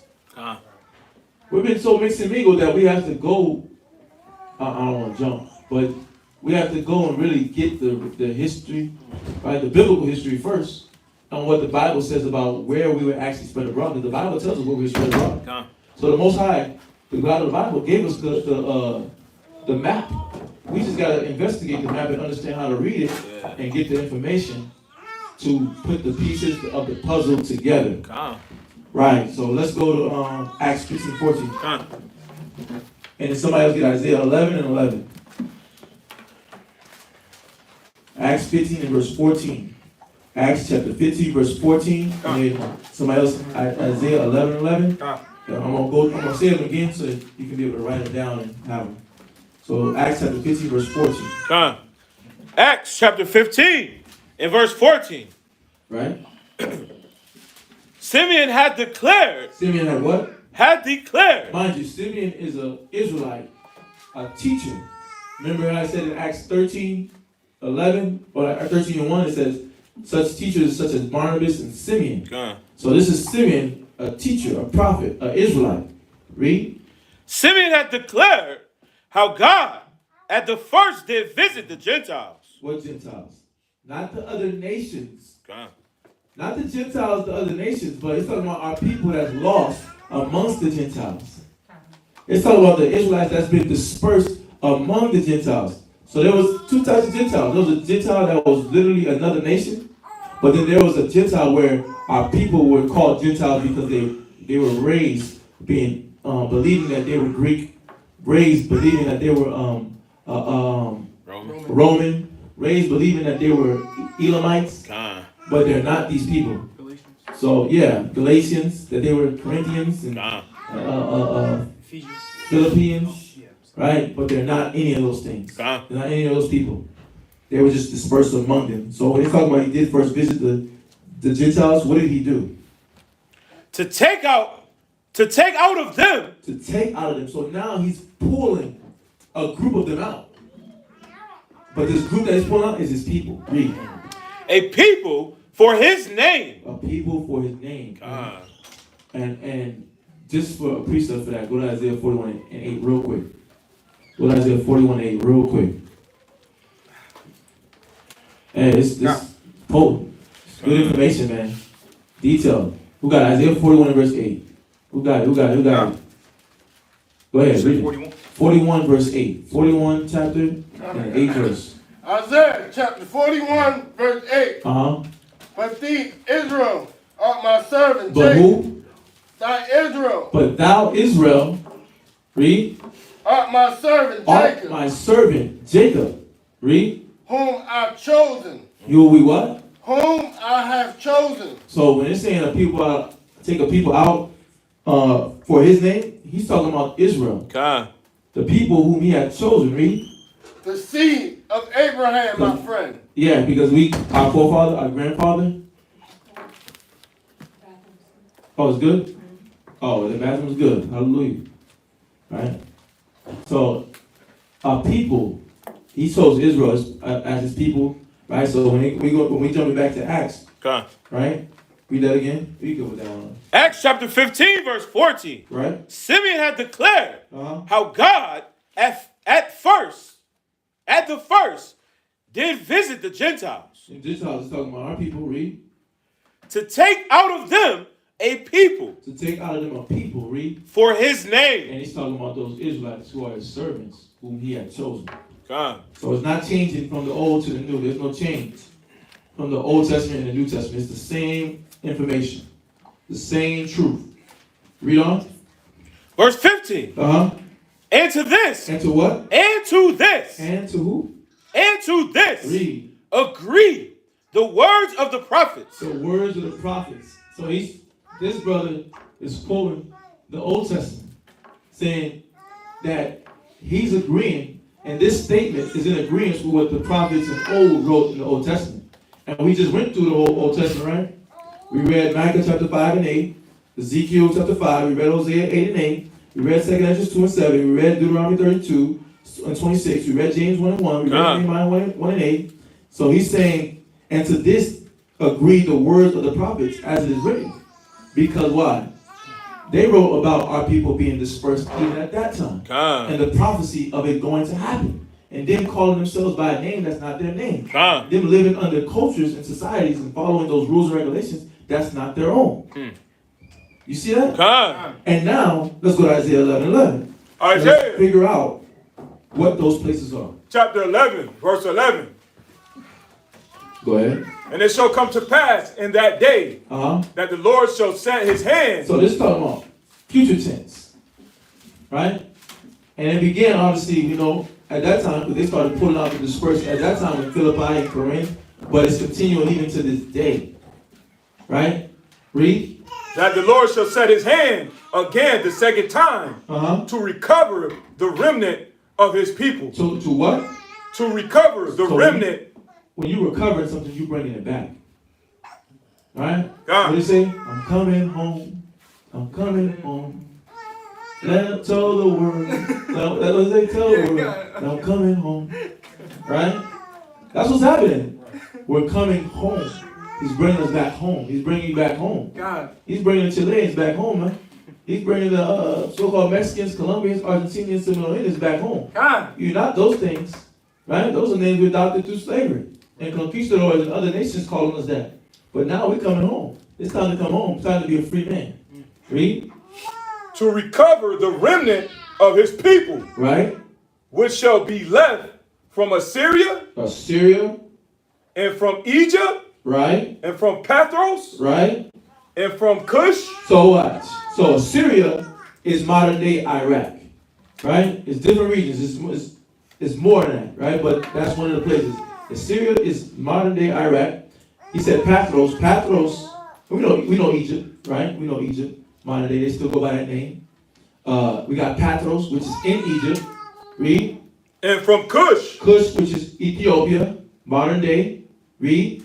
And from Elam. And from Elam, which is the modern day Eastern Indians. Read. And from Shinar. And from Shinar, which is Iraq, read. And from Hamath. And from Hamath, which is central Syria, read. And from the islands of the sea. Right, and we know our people spread across those different islands on the in the Middle Eastern side of the world, in Europe as well. So we're spread around, we're spread abroad. And we're going to be living and going by the name and saying, I'm Iraqian, I'm Egyptian, I'm Ethiopian, I'm East Indian, I'm Central Syrian, right? And we're going to be going under these different names, right? And we're spread abroad. And because of that, us being spread abroad in these different islands, I'm an islander from this side of the world, right? Because we're going to be spread abroad, what's going to happen? We're going to be thinking we're those people. And our people are going to be looking, walking, talking, dressing, and following the religions of these different nations that we just listed. They're going to be going by these different things. So read on. And he shall set up an ensign. But the Most High is going to set up an ensign. Read. For the nations. Is it for the nations? No, it's not for the other nations. It's for our people that's lost amongst the different nations. And this is one of those ensigns. This class. You got other brothers and sisters, other brothers doing the same type of work we're doing, where they go into these different countries and looking for our people that's in these different countries. And they're studying the history of the historical evidence that's out there of the people actually saying that we descend from Abraham, Isaac, Jacob. Of the people having remnants of the cultures of following the laws of the Bible. And the people literally being descendants of slaves that previously were known to be Hebrew. But they don't know that. And some of them do, but a lot of them don't. And we're having to do this now where we're doing these historical classes to do what? Clear our mind up. It's to clear our mind up because you have that judgmental perception. From judgmental perception from a carnal sense. Carnal being like you're looking at things not from a biblical context based off what the Bible says on how things is going on in this world and how it looks. So, in the sense of like, because you say you're Ethiopian, I look at you and you look Ethiopian, but you saying that you resonate this truth, you realizing, dang, my people went through that. I dealt with this, right? And you listening to the curses of the Bible, what God said what happened to the Israelites. It's not my job to deny that person. Right? They're saying that their spirit resonates with it. They're saying that their people went through it. They might be one of the lost brothers and sisters. We're not saying that everybody in these places is our people. We're not saying that every person that's in Iraq, every person in Egypt, Ethiopia, East India, and all these different places that we just listed. We're not saying that all these people are our people. We're saying that our people is lost in the middle of them, and we're trying to pull our people out of them. That's what's going on. What happened? 20%. Oh, yeah, the church. Oh, we should be done in a few seconds. What's going on? No, I just had a precept. Oh, what percent? Lamentations 5, because you were talking about the inheritance and whatnot, and what happened after we, were dispersed. Right. Not right now. Cause yeah, only because I'm trying to get through this little portion right here. Okay. But if we can squeeze it in, I'm gonna come back to you. Nah, you good. Yeah, if we can squeeze it in, I'm gonna come back. Cause I do want to go to that verse, but yeah, we gotta squeeze it in. We can. Go ahead. Verse 12. And he shall set up an ensign for the nations, and shall assemble the outcasts. Outcasts. He's assembling the outcasts. So when we call out these different nations that our people are lost in the middle of, we're not calling on them to say, these are our people, the Iraqians are our people. We got people mixed and mingled in the middle of them. And the Most High is going to call their spirit out from the middle of that nation. And they're going to remember who they are. God's going to put it in their spirit. Read. And shall assemble the outcasts of Israel, and gather together the dispersed of Judah. Remember, we've been dispersed across the four corners of the earth. The dispersed of Judah from where? For the four corners of the earth. Right. We've been scattered everywhere. And we got to realize our people are still scattered among them. Our people are still scattered among them. Go to Isaiah chapter 10 and verse. Oh, well, stay where you at. Isaiah 11 and verse 3. This is the importance of us knowing that too. This is the importance of us knowing that. I quoted it, but I want to just get the verse. Isaiah 11 and verse. Just start at 2. Start to just to get a establishment of context. Isaiah chapter 11, verse 2. And the Spirit of the Lord shall rest upon him. Right? The Spirit of wisdom. So the Spirit of the Lord, meaning the Holy Spirit, meaning the Word of God is going to rest on you. And this is the identification card to know if you have the Spirit of the Lord on you. It's not, and then you foam at the mouth. That's not the Holy Spirit, according to the Word. God is letting us know out of his own mouth what's the Holy Spirit in this moment. It's not what church said. That's another thing that we talk about. Like we said earlier, that the church do things contrary to what the Bible actually says. Let's understand and let's figure out what's the Holy Spirit. Read. And the Spirit of the Lord shall rest upon him. This is how I know I got the Spirit of the Lord on me. Read. The Spirit of wisdom. The Spirit of wisdom. So I have wisdom. Wisdom is what's the definition of wisdom? Wisdom is the proper application of knowledge. So I know how to properly use the Bible in my life to bring about good results. If good results ain't coming, good fruit ain't coming, I don't have the Spirit. Right? Now we know we go through trials and tribulations. The Most High put us through tests. So learn how to do it. Right? But it shows you your grade level in the application. So we got to use the Bible as a balancing scale to know what level in our biblical application are we at. Read. The Spirit of wisdom and understanding. Mm-hmm. The Spirit of counsel. The Spirit of what? The Spirit of counsel. I'm going to be able to go through the Bible and properly show you what's the issue that you're dealing with. And not just show you the issue, but give you the solution. Right? Read.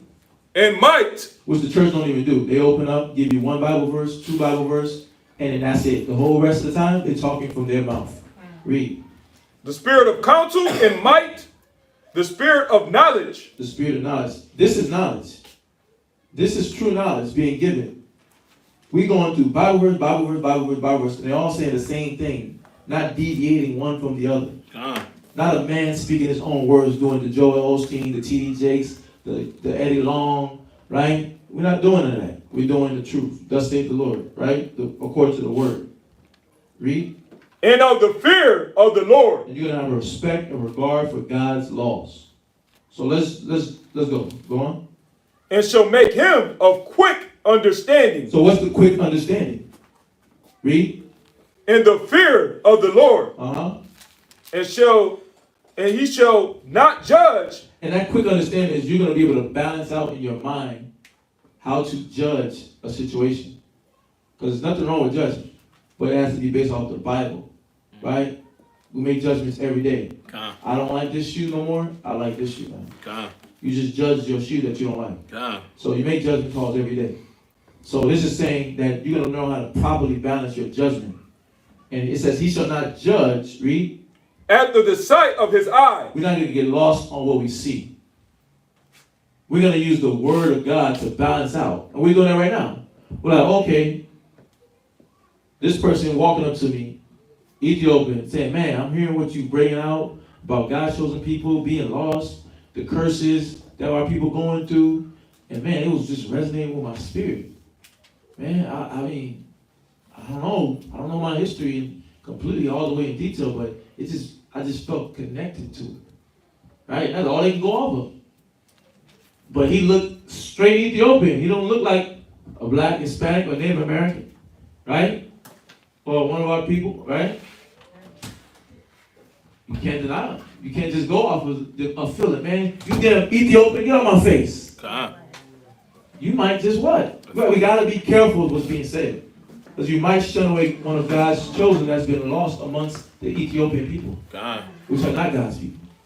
Right? You might shun away one of your people that's lost in Iraq. That look like an Iraqian. You might shun away one of your people that live in East India and they're the dispersed, they're the lost. And you might shun them away because of your carnal thought. Right? Your emotion. Or your perspective coming in place. And your judgment coming in place. Right? And you're not using the judgment that the scriptures gave you to display that you're in the spirit of God at that moment with your judgment call. You see that? Read. Neither reprove after the hearing of his ears. And then you ask the question, well, which? He's saying, man, this resonates. We had Isaiah 11:3. He's saying, man, it resonates with my spirit. But then you're like, what's your dad? My dad's from Ethiopia. Like, you out of it. You done. Done, done, right? Right. The sword. But he's saying the spirit resonate with it. Like, but man, I would like to come and learn. He keep being eager, even after you told him that the Ethiopians not our people. Right. Sorry to hear, man, but your he's not our people. But he keeps being eager about it. We gotta be careful though. God. Because we don't know if we're shunning away our own people. God. That's the point I'm trying to make. We're not saying that we're trying to put a band-aid for the nations that's lost. I mean, we're not trying to put a band-aid for the nations that are nations, literally. We're just saying that we're trying to be careful because we don't want to lose one of our brothers because of our ignorance, right? Because of our lack of perception, right? Our lack of spiritual perception at that. Our lack of spiritual judgment. And our lack of knowing even history, right? God. Lack of even knowing history, true history, and world history. We only know American history. We barely know that. We barely know that. We know what they told us in the class, but we don't know the real history. Right? They don't even tell you the first black president was, the first president in America was black. They don't even tell you that. Right? They don't even tell you, you barely know, we barely know anything. So we can't go off of our lack of knowledge. We gotta remember, the Bible tells us we've been destroyed for lack of knowledge. So why am I gonna use my lack of knowledge to make a judgment call on who's Israel, who's not? So we have to just be careful with what we say. God. That's it. So we're not gonna go by the hearing of our ears as well. So let's go to let's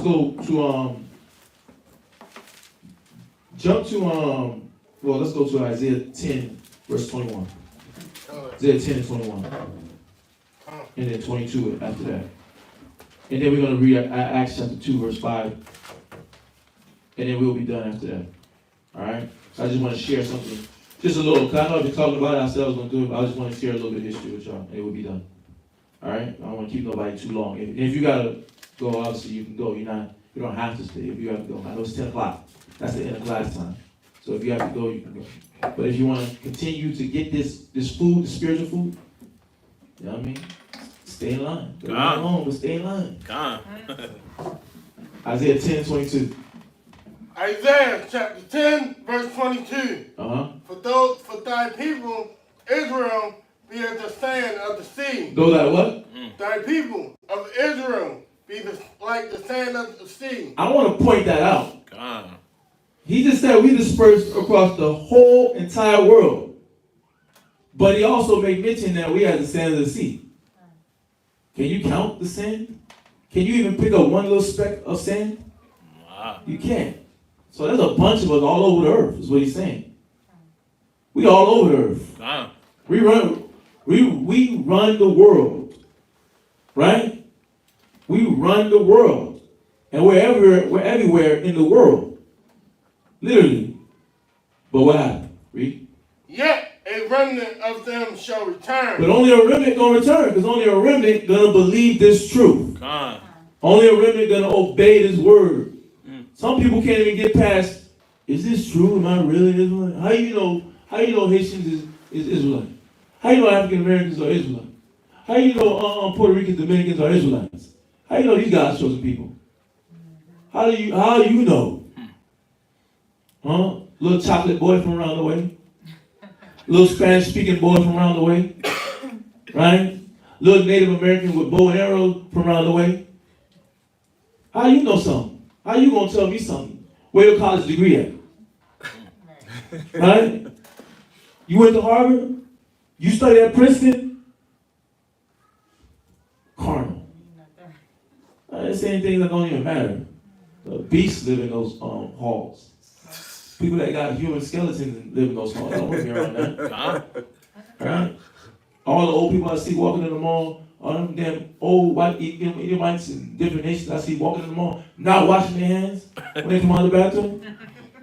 They went there. I don't want to go there. Right? For real. I don't want to go there, man. You act like that's something valuable. Please. Kick rocks. Right? Kick rocks. Yet a remnant of them do what?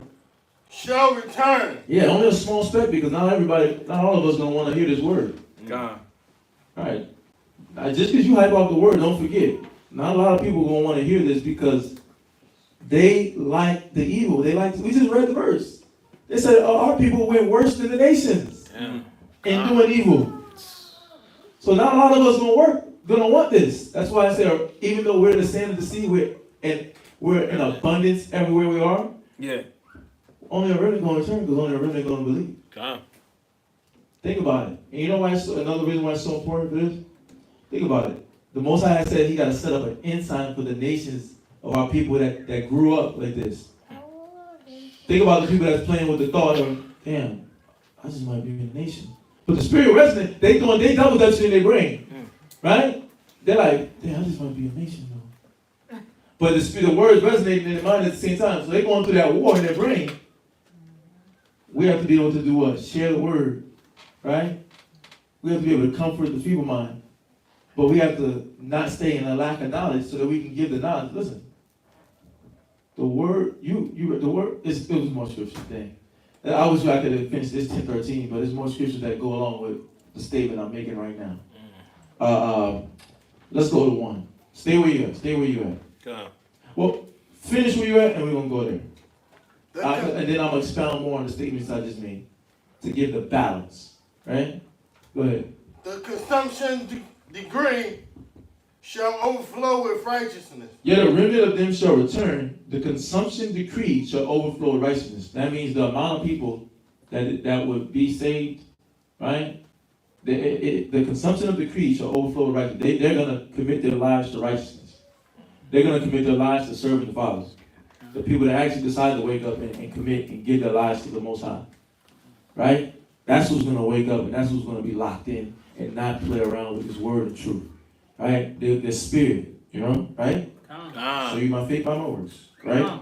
So let's I want to just get this one real quick.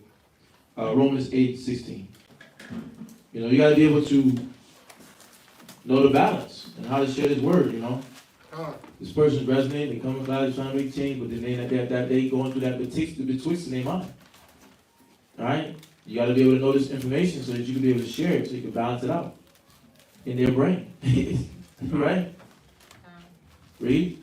Romans chapter 8, verse 16. And again, just a disclaimer for those online, it might just popped in, like, so what you nation loving?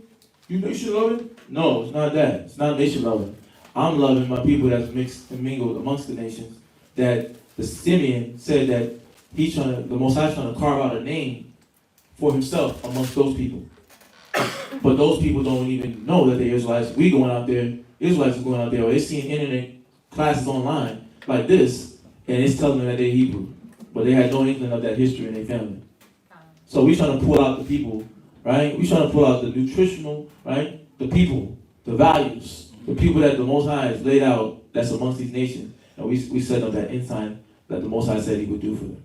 That's what we're doing. You know, so don't get misconstrued like we nation love. No nation love over here. Right? We just trying to wake up our people. So read. Romans chapter 8, verse 16. Right? The Spirit itself bears witness with our spirit that we are the children of God. So the Spirit, meaning the Word. And where in the Spirit does it do that? Deuteronomy chapter 28. Gives you the curses and the blessings. The curses, God said it was going to be upon us forever for a sign and for a wonder. Right? It said it was going to be on us for a sign and for a wonder. If we wondered, well, who am I? Where do I come from? Who are my people? Or when you hear this word, you're able to connect with it and resonate with it. And the Spirit going to have it to where it resonates with your spirit. Right? It's nothing spooky. It makes sense. Right. It makes sense. It's like it wasn't hard. Like when I learned knowledge, I didn't need all the history. When I heard the truth, I didn't need somebody to pull out a history book. Some people need that, but I didn't need somebody to pull out a history book and say that it say black Jews, right? I was good with what the word said. The word said Job 30:30. The word said you gonna be scattered abroad. The word said you was gonna go in slavery. The word said you was gonna find no ease in the nation where you was at. You was gonna you gonna go for them for one of water, food, shelter, everything. Those things resonated and made sense. Right? It wasn't a war in my head where I'm like, is that real? Is that not real? Show me some history. Show me some paintings of black people. in the Bible. I didn't either. Right? The word will just resonate with you. But some people gonna need that. Right? And some of those people may be dispersed. Right? And we need that so we can be able to identify at least where we're going to reach our people so that we're not just wasting energy. Right? But we're being directional and methodical in our approach. And that's why this class is so important about us knowing that we've been dispersed and we're still living amongst the Egyptians and the Ethiopians. So now we got to figure out the detailed history. And this is setting up for us to be able to go even deeper in different individual nations and figuring out where our tribes are in those individual nations, right? Because we hear about in East India, we hear about the Siddhis or the Untouchables, right? We hear about our people over there in that sense, right? And I got over here, we hear about people in Greece, and we read about the Lacedaemonians and Maccabees, right? So let's go there. Let's go there. First Maccabees. Which you have? The John? Romans. Romans? Chapter 8, verse 16. Right. But y'all get that, right? Huh? Yeah, put in charge. Put in charge real quick. Charger. Let's get the charger real quick. What about that? Real quick. Yeah. It was at 20. Now it's at 10. You got a charger? Hey. Here. Alright. Your skin ain't gonna sin, brother. Don't be afraid of the camera. Huh? Oh, no, I ain't wanna. That's up. But y'all get that Romans 8:16, right? Y'all get the balance of what I was trying to say. Right? Okay. I just want to make sure that that's clear. And then so let's go to let's go back to the Acts. Let's go back to Acts 2. My bad. Acts 2 and 5.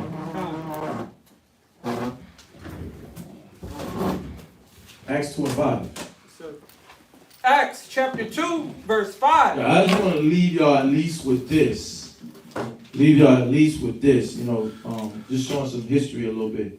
Go ahead. And there were dwelling at Jerusalem Jews. Who? Jerusalem Jews. Jews. Hebrew Israelites. Read. Devout men. Out of every nation. Devout men out of what? Out of every nation. Out of every nation. Our people that was spread around, because they was coming to celebrate Pentecost, right? Our people that was spread abroad under every nation under heaven. Read.